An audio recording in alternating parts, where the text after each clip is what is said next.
Meu nome é Laís, sou médica nefrologista.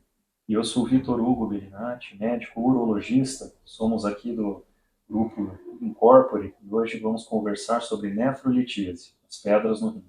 A nefrolitíase é caracterizada por compressões sólidas nos rins devido à cristalização de algumas substâncias na urina, como o ácido úrico, o cálcio, oxalato, entre outros. E isso tem muito a ver com alguns fatores do metabolismo, do comportamento e dos hábitos da pessoa, como a gente vai ver a seguir. Essa formação dos cálculos é um processo complexo, o qual tem muito a ver com o metabolismo, a formação da urina, e por sua vez com dados como a idade do paciente, o peso, a prática ou não de atividades físicas regulares, outras doenças e inclusive o estado de hidratação, o quanto a pessoa consome de líquido ao longo do dia. O quadro clínico do paciente com nefrolitíase pode incluir dor em flancos com radiação para a parte abdominal inferior ou genital, ardência ao urinar, sangue na urina e aumento da frequência da urina também. Nós podemos contar também, para ajudar no diagnóstico, com exames de imagem, como a radiografia, a ultrassonografia ou a tomografia. E também, para ajudar na etiologia, na causa do cálculo, podemos fazer o estudo metabólico, que é o estudo a partir de exames de sangue e urina do paciente, para tentar descobrir a etiologia dessa pedra do paciente. Entre os fatores de risco, como nós comentamos, uma baixa hidratação, ou seja, um baixo consumo de líquidos naturais, água, chás que a gente faz em casa, sucos naturais, além do excesso do peso, o excesso do consumo de sódio, açúcar, o excesso de conservantes são alguns dos fatores de risco que podem desencadear quadros novos de cálculos renais ou mesmo de gerarem novos episódios naqueles pacientes que já conheciam o diagnóstico. Também existem algumas doenças, como hiperparatiroidismo, síndrome inflamatória intestinal, síndrome metabólica, que causam as pedras no rim. Então, é importante a gente salientar que a gente deve tratar essa doença de base para prevenção das recorrências nas pedras.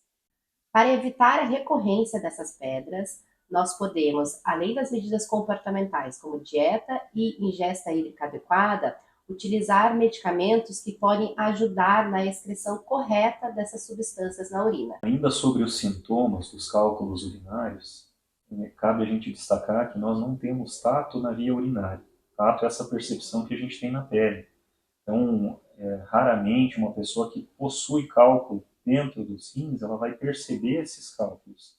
A popular cólica renal tem muito a ver com os cálculos em trânsito, ou seja, quando a pedra tenta sair de dentro do rim e caminhar pelo canal chamado ureter em direção à bexiga. Nesse processo, o cálculo causa obstrução desse rim e o rim acaba acumulando urina num processo que chama hidronefrose. E esse é um processo muito doloroso, né? E assim a gente observa que habitualmente uma pessoa com crise de cólica renal não consegue encontrar uma posição de alívio, né? Uma posição que possa amenizar o desconforto que ela está sentindo. Muitas vezes esses episódios requerem admissão em pronto atendimento, tratamento com medicações endovenosas para amenizar o desconforto.